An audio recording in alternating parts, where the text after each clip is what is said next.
She says yes. Is there a continuation to that?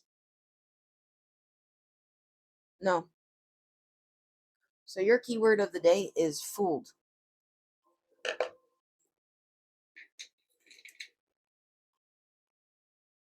Okay, let's see here. The Queen.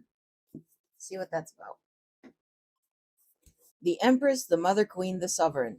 Like her counterpart, the King, the Queen has a dualistic nature. Either she presides over the realm with grace and eloquence that comes from the heavens to uplift the spirit of others, or she falls into petty, contemptuous moods, casting a shadow across the land. If the king is the ego, the queen is the expression of that ego in the world. She is the lotus's bloom, the dancer's bow, the moon's radiant reflection. When the queen is seated in her rightful and righteous place, she is patient and forgiving. She waits for the grace of God and Goddess to move through her, striving and grasping for nothing. To be the benevolent leader, to embody the queen, is to settle into deep trust, resolve, and power. The royal queen fears nothing, for divinity itself cradles her heart. When light, the embodiment of grace, courage, resolve, and stillness. When dark, vain, wrathful, self-righteous, demanding. The queen does not accept the hand of a prince, but claims the throne, knowing the king draws near. She is a magnet for the fully embodied masculine and entertains nothing less. You know, it's funny because when I was reading that, a word that kept popping into my mind was mirror. Mirror, mirror, mirror. I just kept hearing mirror. And I think what that's saying is, what did you see when you looked in that mirror? Because sometimes people come into our lives to serve as mirrors. They show us who we are by showing us who they are. Another thing that came to mind was how I heard earlier is that the love you think you deserve. Because that's the truth of, well, I guess that's how manifestation works too, isn't it? We attract what we are and we are what we attract. And sometimes it's not an exact science, as in it's not an exact equivalent. Sometimes it's that we attract the things that show us what we are. Sometimes we attract mirrors. And when that mirror was held up to your face, what did you see? That's what this is asking. Because we have the Six of Cups. And this card, for me, it's always the roots that stick out to me. Something that's deeply embedded into our being.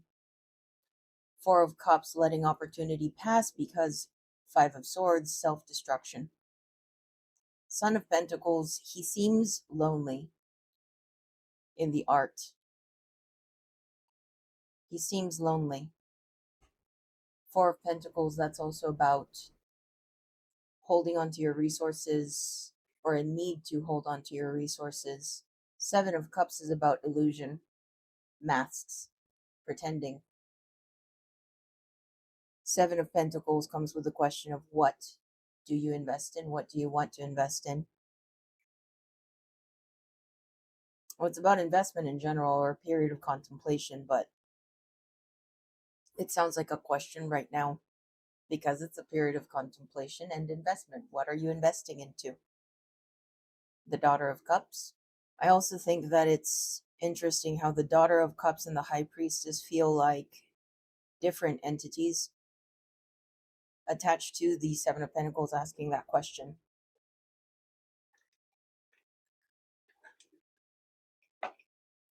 The Nine of Cups feels like it's showing up as a piece of advice. And what they're saying is don't think that you have to choose. You don't have to choose either or. When we ask, what are you investing into? What do you want to invest into? We're not asking, do you choose the Daughter of Cups or the High Priestess? We are asking you, have you been investing into yourself at all?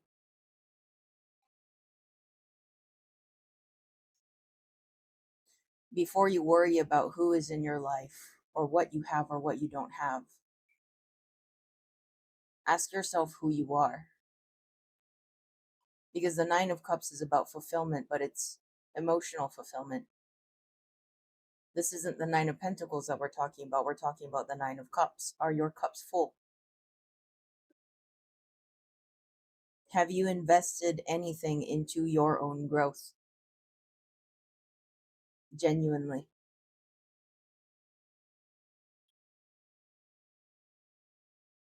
Who are you when you are alone?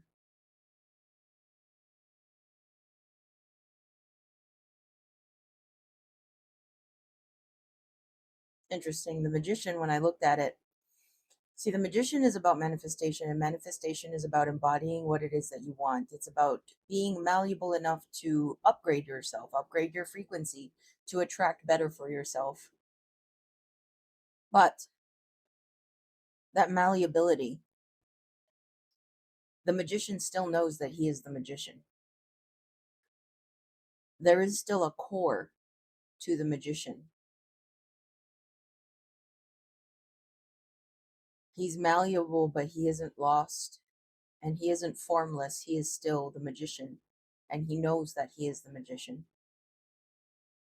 And in that, he is ever changing, ever growing, ever expanding. Do you know who you are?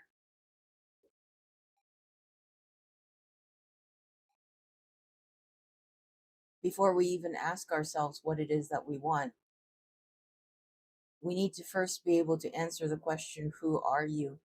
But it seems like right now you're kind of caught up in choosing between something or another when you have yet to choose yourself.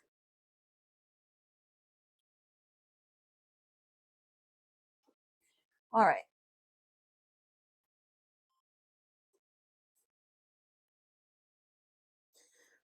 I also want to note, again, emphasizing Four of Pentacles, the need to hold on to your resources, and the Seven of Cups being about illusion and masks.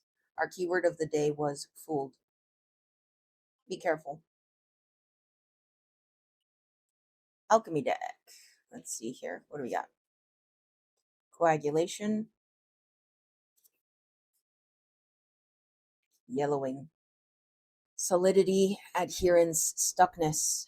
Coagulatio is the great alchemical operation of earth. By way of this operation, we experience that which was fluid turning into a solid formation. There we go. The formerly disparate ingredients begin adhering together into a fixed and solid unit. There we go. The result is visible, reliable, and eventually concrete. When you hear the phrase, it is finally taking shape, coagulation is underway. The shadow aspect of coagulatio is that the elements may have come together without much awareness, and in turn, they become unconsciously attached. Inertia and resentment set in. The parts can no longer separate, even if they wish to. Many long term relationships have coagulatio aspects, a naturally occurring codependency by which both parties feel unseen or unknown as individuals. The work of coagulatio is to experience the merging with other while not losing oneself in the mush. And to be able to do that, you need to know who you are. Honestly, what keeps coming to mind right now is the time that I did a personal reading for a girl that kept coming to me about the same guy over and over again, almost every week for like months straight. And it was the same question over and over again. And I kept telling her, leave him alone, leave him alone, just leave him alone. Like, if he wanted to be around, he would be. If he cared, he would be talking to you. And one session, she told me, but I just want to share my life with him. And I told her, what life? What life? You don't have one. You want to share your life with someone, you don't have one. You want them to get to know you. Who are you? So sometimes when I am pushed to that point, I can get really harsh with my readings. My readings are not meant to make people feel better. They are meant to make people better.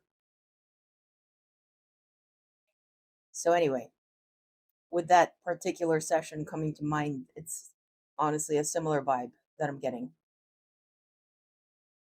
Is you need to know who you are first. Don't worry about the characters in your life. Don't worry about choosing between this or that.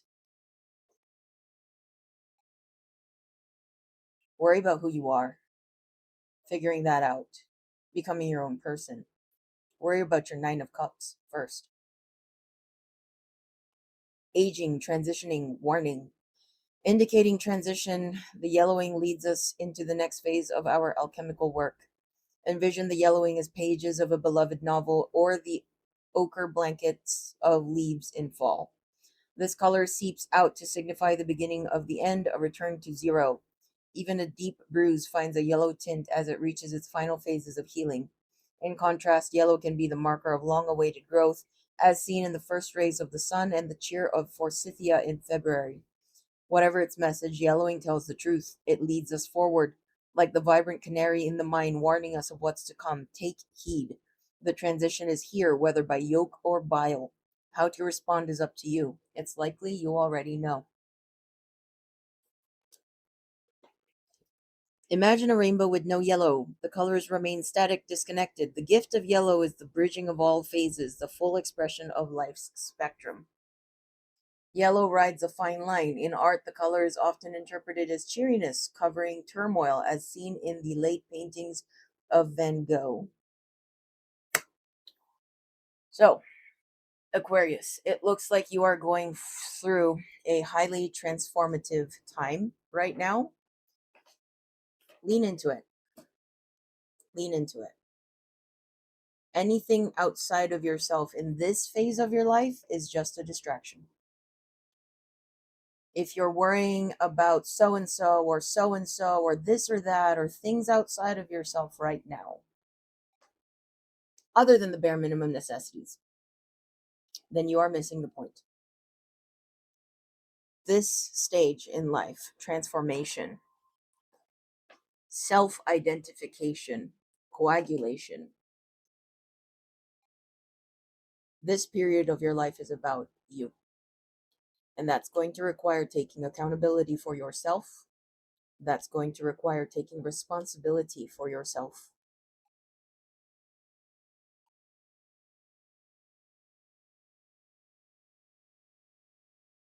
Yeah. And I think I've yelled at you enough. So, with that being said, if you liked what you saw here today, which I highly doubt that you did, please feel free to like, share, comment to help me out with the algorithm, subscribe, and hit the notification button so that you get notified every time I post a video, and I will see you in the next one.